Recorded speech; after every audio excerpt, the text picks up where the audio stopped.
Alright, so if you have a Ford 3.5 liter Ecoboost in an F150 or an Expedition, as I've got in this case, this is a 2018 Expedition, and you've got the startup phaser rattle that the dealer has not been able to solve for you, this may be of use to you.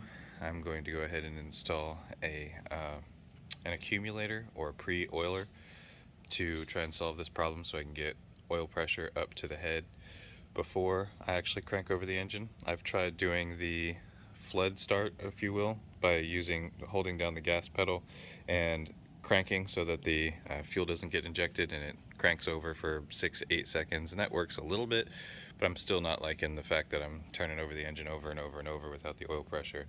So if you've watched the videos from fordtechmakuloko, Flying Wrenches, fordbossme, if you've watched videos from these guys and come to find from people who actually are in the industry and work for Ford or as Ford master technicians, they'll advise you that Ford hasn't really done anything to change the design of the cam phasers, and so that's still going to be a problem going forward. I've already had the cam phasers replaced as well as one of the turbos for rattle, and that didn't solve the problem. It did for a short while, and I'll try to put a clip here that shows, before and an after, and that did work.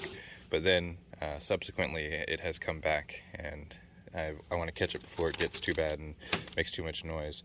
So I've gone ahead and purchased this Master Lube Industries pre-oiler. It basically comes with a reservoir and their patented valve, which is an electronic valve, and it's got like a check ball in it. Because it does not use, like a AccuSump, it does not use a piston, it just uses air-oil interface inside. And then it has a reservoir lid on top that you're supposed to be able to fill the oil with, fill through. And then there's a Schrader valve to be able to add pressure to it so that it can positively add pressure to the system. Comes with some of this mounting. I've actually purchased the relocation kit too, so I think this is the gauge relocation kit, because this has to be mounted vertically in the truck. They have a 2-quart and a 3-quart. This happens to be the 3-quart, so this is actually the wider version, but the shorter version. So I picked that so that I could find space in the engine bay. I'll show you where I intend to try and put that here in a second. But because this gauge is on the bottom, I don't anticipate being able to see it once I've mounted it in there. So there's this relocation kit, and I think this goes with the relocation kit to bring the gauge from here up to the top somewhere. And then there's a switch inside to be able to dump the oil into the engine bay, or sorry, not the engine bay, into the oil galleys before starting the engine, and I'll show you here in a second. Of note, this truck has about 130,000 miles on it. It's never had the engine replaced. The transmission has had to be serviced due to some collar inside of the 10R80 slipping and inside of a shrink fit, or an interference fit, it's supposed to be, and that slip caused it to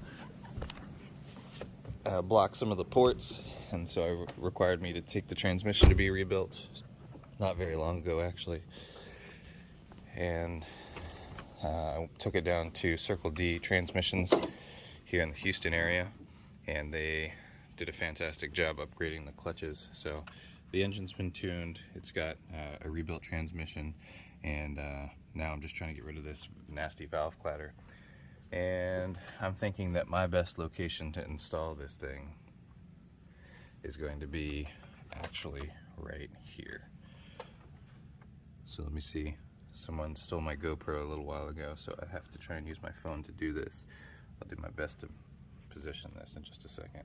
I could potentially fit it back here, maybe, and in this region. That may work. I guess I could maybe mount it to the firewall there.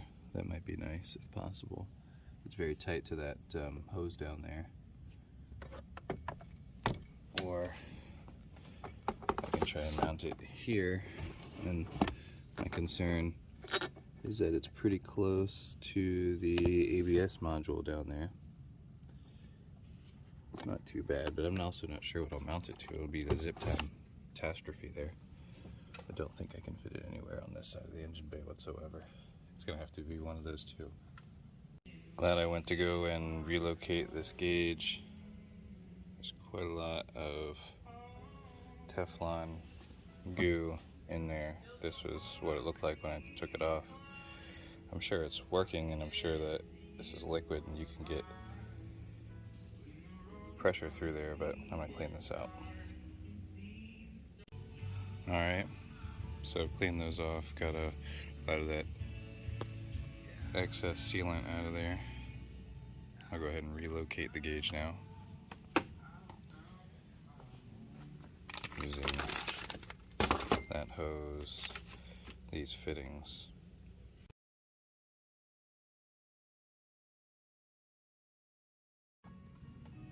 Most time-consuming part of this is continuing to lose my coffee. Having to find it again. Remind me I put it on the battery. Just gonna go ahead and put some Teflon tape on all these fittings. The kit says to use the goo, but I think I'd rather use the tape.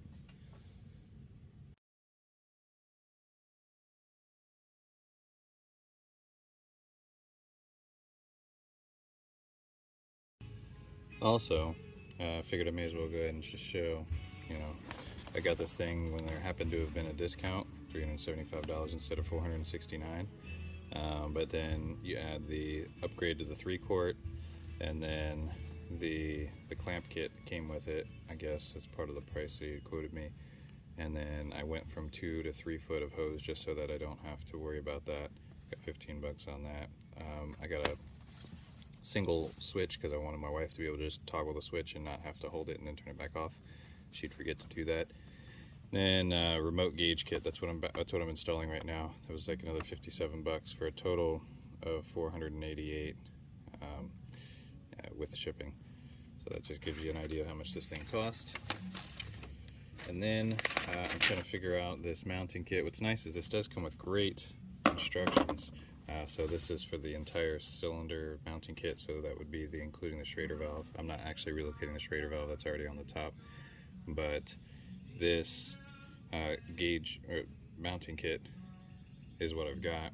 And obviously I've got to bend the bracket, but I don't know exactly what this is. I think this is some sort of, is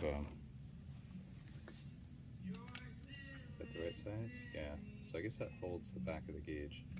I'll figure that out in just a second. So I learned if you're relocating this thing, this hole is pretty precise. So I think there's this notch, my guess is this notch is to help you to get this fill port for the glycerin on the gauge to go through, but I just tried that and it started leaking glycerin, so I think I'm gonna have to take that off so that I can actually slide it through there and then reinstall it on the other side. Alright, so I'm not actually going to bend this bracket. I'm going to go ahead and leave it straight because I'll probably try to flange it something like here so that it's easily viewable in the future, because I think I'm going to try and put the actual reservoir there. When I lift the truck, I'll show you down below where I'm going to actually attach it to. I put one of those oil filter sandwiches, and I'll show you how that works in a second. But I'm going to leave this kind of sitting up here, and then there's the port there.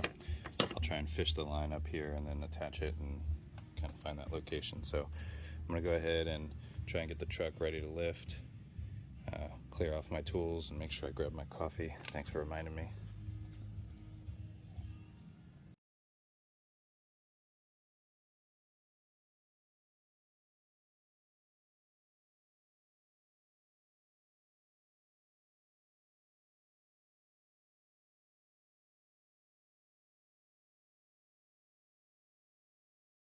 Tell you what, I'm pretty new at having a lift, and this still freaks me out. There's a pretty good resonance there going back to front. Probably says more about my skill in jacking something up than anything. Oil filter adapter.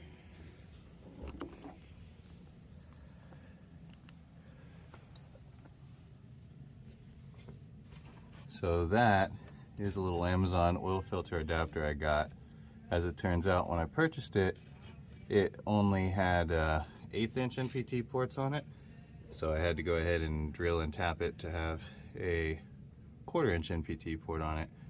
hopefully, so that everything mates up real nicely here. The hose that came with the kit should be dangling here somewhere.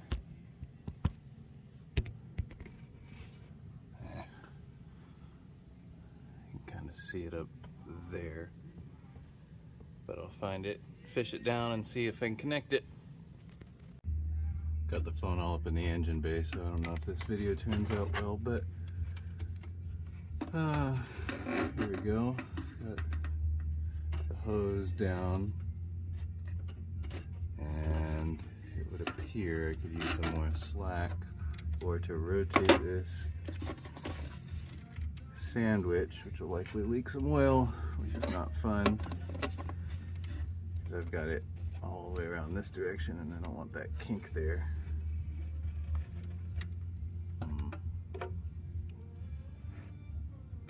Alright, let me work on this a little bit and figure out what directionality I need.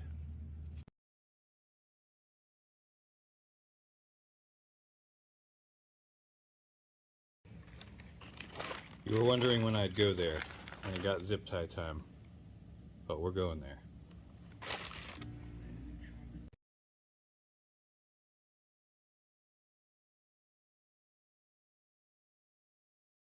Alright, so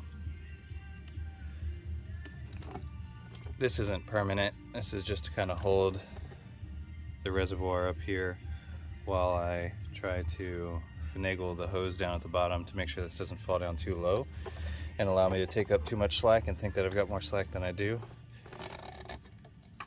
So, who are we kidding? That's going to be totally how I mount this thing. Success.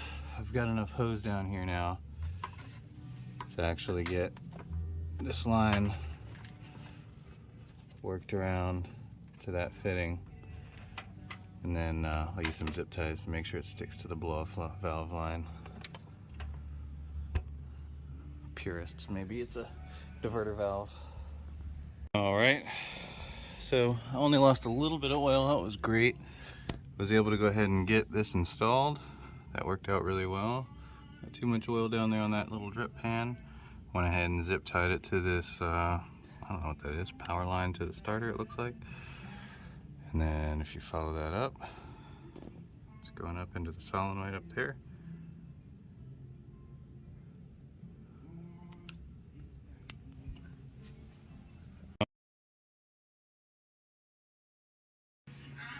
Yeah, what did I say?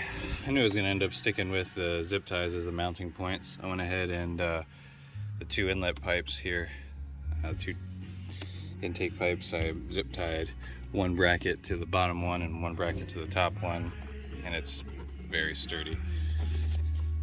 So I've got my lines down there, and then this is the remote for the gauge. I'll go ahead and find a way to mount this. And then it's on to the electrical stuff. There's wires down there I gotta fish back up, and I gotta run power to it and find some sort of grommet or something to get wires inside. Alright, so I've installed the gauge right now. I used some self-tapping screws that I had that have rubber grommets on the bottom to be able to minimize vibration, but the gauge itself, I tried siliconing onto the bracket, but that didn't seem to work. So I went ahead and put epoxy on the bottom side of this, so I've got it clamped down right now trying to allow the epoxy to dry. But the gauge is installed really well. I think I would normally, in any other case, I would go ahead and pressure test this by putting pressure on the Schrader valve. But one thing that you notice in the directions when you get this thing is that it tells you right off the bat to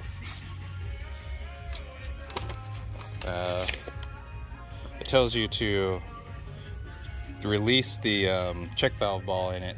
This label that comes on the tank itself tells you the directions on how to do that. So you can read that at your own discretion, but basically there's a little check ball inside, and I get the impression that if I pressure it back up, the check ball will just go sit down at the bottom again, and I would have to redo this, which I can't because it's now in the vertical position. So I think it floats on oil. So I'm going to put oil in it before I actually pressure test it, which is kind of not what I would normally like to do, but that's what I'm going to do. I guess I'll just have to tighten it up if it's leaking oil anyway. Okay. Oh. All right, so one thing to note is the last thing I said was, hey, there's a process by which you're supposed to release the pressure. When I received this thing, you may have noticed in the videos earlier, the pressure was 0. It did come with like 30 pounds in it, so I did release the pressure. This gauge shows 0. You can't see it behind there, but it does now. Obviously, I've unhooked it and everything. But this thing comes under pressure, so you know that it is sealed well from the factory. So I'm going to go ahead and take the top fill port off here, the Schrader valve, and I'm going to go ahead and put in a couple quarts of oil. It takes I was going to use 1.5 quarts, but I've got so much line in there, I really don't want to put too much air into my system. I'm going to anyway. I'm not going to get a choice. There's just so much air in the lines, but I'm going to go ahead and put 2 quarts in there because I know it's going to fill up the lines, or most of 2 quarts anyway.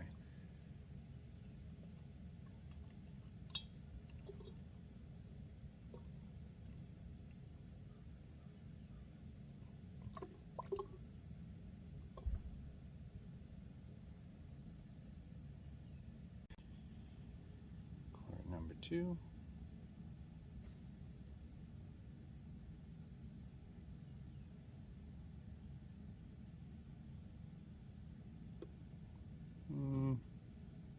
Most of 2 quarts, maybe 1 3/4 quarts. Alright, so it's time to reinstall the lid. I've put a little bit of oil on the O-ring there, make sure that it doesn't get too dry rotted or anything. Go ahead and tighten this up, and then I will go ahead and put some pressure on it, see that it holds pressure, and then I can start working on the electronics side of it. That's probably enough. I'll go ahead and put some pressure on this system.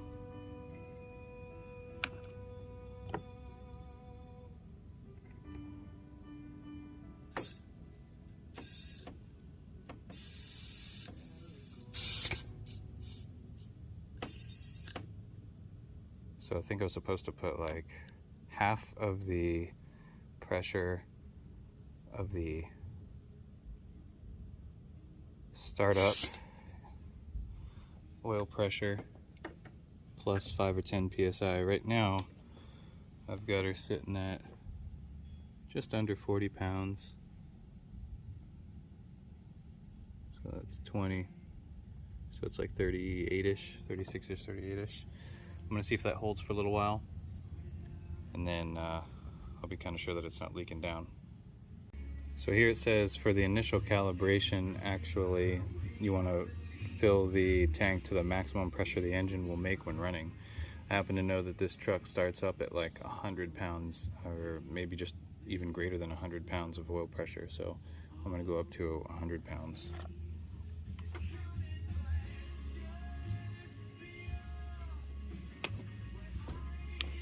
Won't be able to, well, we'll just be able to see it on the gauge just barely.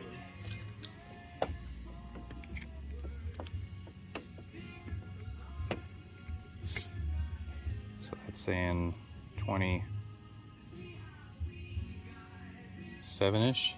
I'm seeing 30 something on that gauge. That's interesting. So we'll go ahead and just fill it till I see about 100 on this gauge. The gauge that came with the unit seems more trustworthy. Okay, so it releases a lot of air when I disconnect. So it's just under 100 pounds now.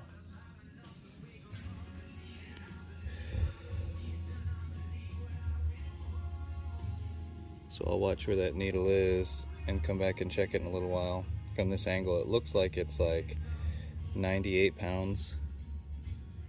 I'll come back and check it. My soapy water. Alright, so it is 2 hours later, and it is exactly where I had left it, about just under 98 pounds. So this thing isn't leaking anywhere upstream of the valve, that is, I suppose downstream of the valve. I haven't tested, but no leaks. That's great. As far as electrical goes, need to take one of the wires and mount them to ground, and the other one has to be a switched power. It doesn't matter which is which, and it actually doesn't matter whether you switch the ground or switch the power. So right now, because I have a ground so nearby, I'm going to go ahead and just tie one of these wires under one of these grounds here, and then I'll try and find a location to switch my power. Alright, she's still holding 98 pounds. The ground is attached, so I need to find a place to get power to this thing and have a switch inside. I'm not sure how I'll do that yet. I'm thinking later on I'll eventually try to do something fancy with the start switch. So I'll probably try to run a couple of delays off the start switch so that all you have to do is hold the start switch down and it'll pre-lube, and then release the delay and then start the engine. But for now, I think I'm just going to put the switch in here and just make sure that it works. So I think I'm going to try and use that grommet right there. There's some wires already going through it. I'm going to snip the snip the zip tie that's there. And then on the interior, I believe that is right there. I'm trying to move the shadows. So it's got tape and it's got a zip tie there too, so I'll take those off and try and run the wire through there. Alright, so I'm going to try and use this black wire. Probably could have used a smarter color, but I'm going to probably try and use this black copper wire to feed through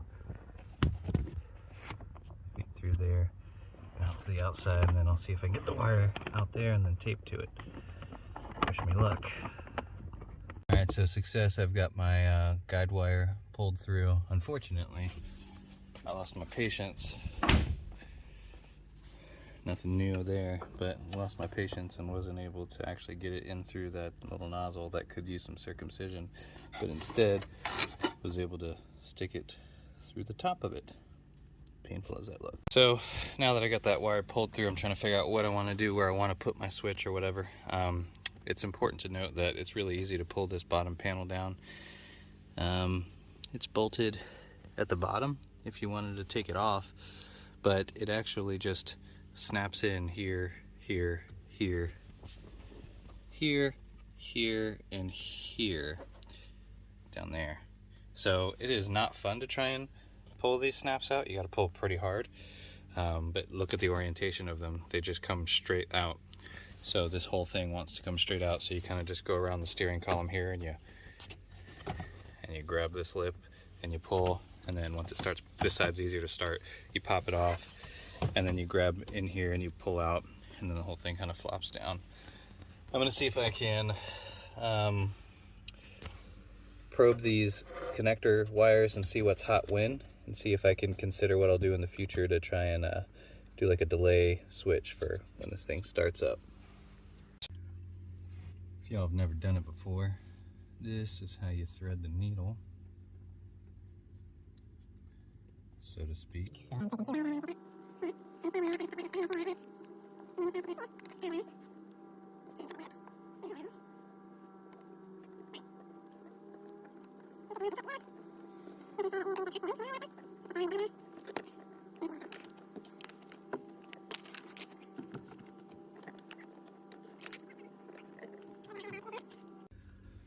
Lube it up just a bit.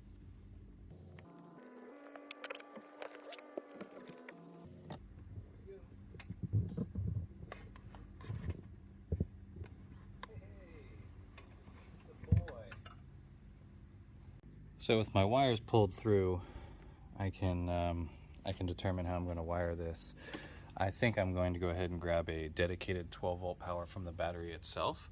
So that said, there's two things to take note of. One, you got to be careful running 12-volt that's always energized, because if it gets nicked or something, it can melt down. So that's just something to be wary of, and in terms of how you're routing it, whether you're routing it in your hot things or not. Second thing is, this truck is often serviced. Serious engine service, like doing the cam phasers or doing the turbos, is often serviced by taking the cab off of the truck completely. So I don't want to wrap around or go all the way around the engine bay in case this ever has to happen to this truck again. It has been done to this truck before, to replace one of the turbos and to do that cam phaser service. That ultimately didn't get rid of the clacking sound. So I'm going to go ahead and probably take this red wire and then route it up behind this heat shielding here, and then drop it back down and grab the battery so that I have a 12-volt source that's going into the cab. And then I'm going to take this black wire, run it under the airbox, and connect it to the other one of these so that I have a positive connection to the solenoid on the accumulator.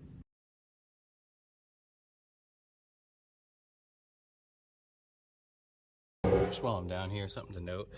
I'm noticing at 120-ish thousand miles, I'm starting to lose coolant. I've had to add coolant a couple of times.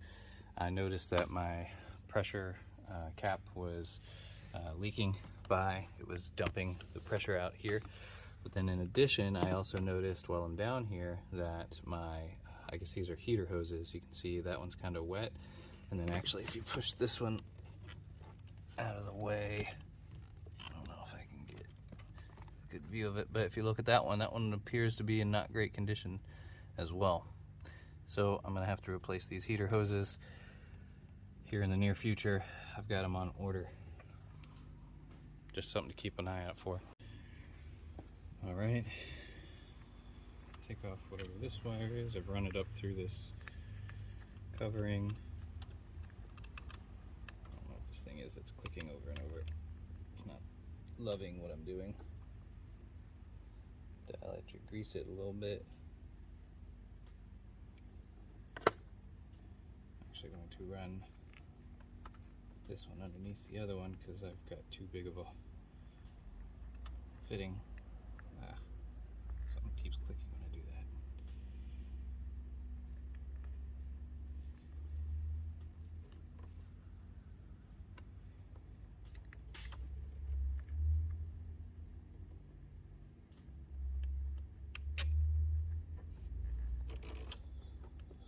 Down there. Put this nice clicky wire back on.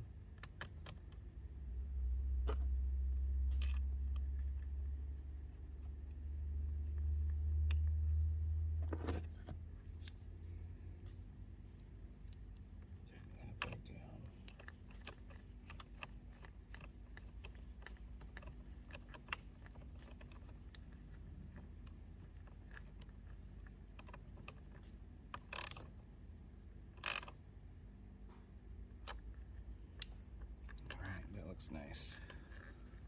So remind me that we've got 12 volts at the other end. I'm bound to shock myself because I've forgotten.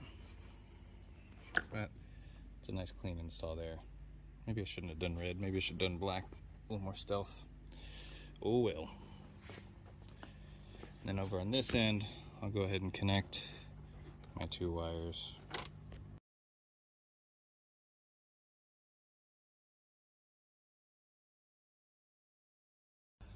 So the kit comes with fantastic instructions.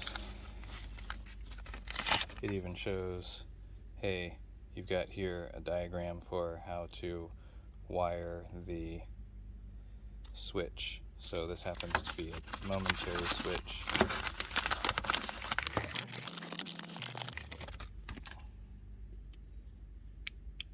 Momentary on off, full time on. So we'll go in, wire this up. Should I have fused it? Yes, I should have. Will I? Probably not. Alright, so in testing my switch, I've determined that if I don't do the jumper that's in the instructions, then it operates as I want it to operate. Right now, the two without them being jumpered on the outside means that this is separate operation. Momentary, permanent. Now let me switch which terminal I am probing, and I'll switch it to that one. And so now it should work when I do the temporary, but not the permanent. So permanent doesn't attach, temporary, that works. So I really should have thought about this fusible link thing, because I'm not super comfortable with running this metal switch in the engine bay with 12 volts hot to it at all times. It's kind of stupid. I don't have a fusible link around here, and the kit did not come with one. So right now I'm going to hook it up just to make sure that it works, and then I will have to go out and figure out, I'll spend more time with that ignition to figure out what I'm going to do next. But if I continue to pull power from the battery, I will use a fusible link here, and I would advise anybody else to do the same so you don't set fires. So before I figure this out, and while I'm temporarily installing this thing, I changed my mind. I am going to install this switch, and I'm going to install it right there. I'm going to this is like the AC vent suction area where it can tell what temperature it is. So I have to be careful of this area. I'm actually going to drill my whole way over here and try and put my switch over here. There's just one 7mm that holds this on, and then the whole bezel is kind of one piece here, and it's all on that same tab. So I'm gonna go ahead and drill that, put the switch in, wire it up to the back of the switch, and we'll see what we can do. All right, per the directions here, before I try anything, I should get the pressure down because it's still holding that 98 pounds. And it's saying that ultimately before I start this thing, I should set the pressure to 50% of what I expect the startup oil pressure to be. And if I remember correctly, it's like 100 pounds. And then you add 10 psi to that, so I'm looking for 50 to 60, so that the cylinder itself is about half full of air, if that makes sense. So this is a log from before I actually did any of this modification, and this was a startup. So this shows my engine speed jumping up, the yellow line, and then the green line is my oil pressure jumping up, and then there's also a an oil pressure in red, an oil pressure relief valve inside. I guess it's like a recirc valve for the oil pump, and then the purple is cylinder head temperature. It's kind of irrelevant, but you can kind of see that it starts out cold. That said, you look at the yellow line and it jumps from 0 to, oh, I don't know, over 1,000 RPM. So it starts, and then very shortly after that, within five seconds or something, I've got green oil pressure up over 100. So if I'm looking at these demarcations, it's 1, 2, 3, 4, 5 to the 100. So those are 20. So I'm looking at 120, 140, maybe 150 psi as my startup oil pressure when it was as cold as 30-ish degrees out. So I'll use that to determine what oil pressure I need to start at. So as I just showed you, I think 70, well, I think my highest oil pressure startup is probably going around 120 or so. So that's 60 plus 10 is 70. So I'll try and drop this until we're looking at 70 pounds.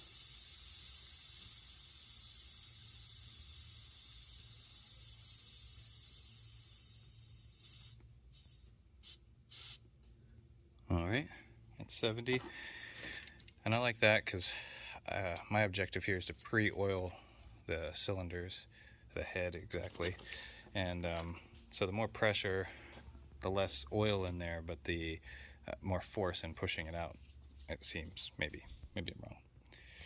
Alright, so I'll go in here and I will start logging and see if I can show the oil pressure jump, because I don't know if this screen is going to show it, so let me do it by logging. Alright, so I'm logging here and the engine is off, my ignition is in the on position, and I'm going to go ahead and hit this switch and see if I hear anything, and then if I see anything on the oil pressure. It's hard to do without it mounted. I hear something. Oh, my gauge clicked. My gauge went up to half oil pressure and it only took 2 seconds. There's another 2 seconds of it, but my oil pressure, I won't start the engine, but nothing seems to be logging here on the thing, but in my gauge it's showing. Let me show you. Okay, look away. I don't know if there's still any oil in the reserve there. I haven't looked at the pressure on it, but when I press this, gosh, this is hard to do with one hand. Yep, there it goes. There's oil pressure. That's great. Well, let's see if she sounds good. Foot on the brake. Starting the truck up. No clatter at all. Successful start.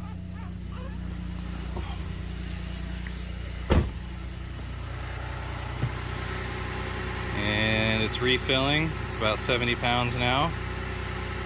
A little over 70 pounds that I charged it to. Let's see what the oil pressure is now. Note to self, this little blue and white wire on the bottom left corner of the start button. It's the one that gets 12 volt power when you push this button in. The others get some sort of other voltage, I don't understand that, but this one jumps to 12 volt, goes away, this blue and white one, so I could use that to trigger something that's sensing 12 volts to go ahead and turn on a relay to power the accumulator, and then maybe some delay that actually sends that away. So I wonder if I snipped that wire or something, if the truck wouldn't start. Probably wouldn't. Wonder what would happen if I put a delay on it. I guess I should test the delay first. So with all that working, I'm going to go ahead and install my switch into my hole there, and then be putting everything back together for now. I will go out and put a fusible link in that power source so that I don't burn the truck down, hopefully. It's been a success. Started up without any rattle. Got oil pressure before I started. This is great. Alright, here I am the next morning, and I've got 70 degrees outside, 66 degrees in the transmission. You can see I've got no oil pressure. I won't be able to show the oil pressure. Well, I will be able to show the oil pressure. I'll show it to you on the log here in a second, and then I'll try and show it to you on the screen. Alright, start my log here.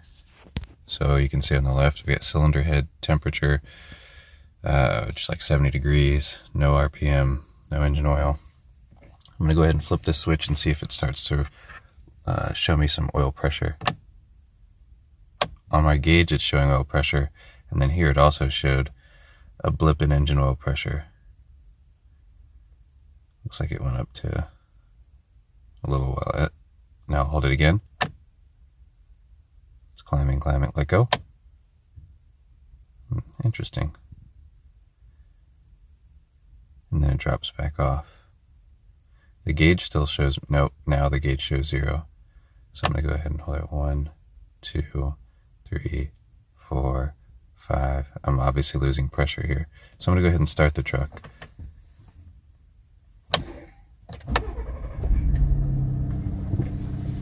There we go.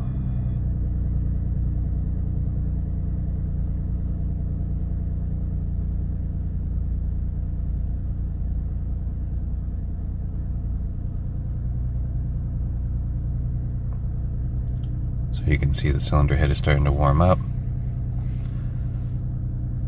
Oil pressure has nominalized, and I now realize that my data from before, where I was picking my set point, was wrong, because this is in inches of mercury, not in PSI. So I probably have my accumulator set to the wrong pressure. You see that the oil pressure valve must have opened up, and it dropped my oil pressure back down to 50. But you can see it was operating up there at 20, 30, like 150 about inches of mercury. I'm going to do a little math and figure out what that is in pounds. So as you'll notice in that startup video, we were looking at the app, but nevertheless, there was no startup clatter from the valve train.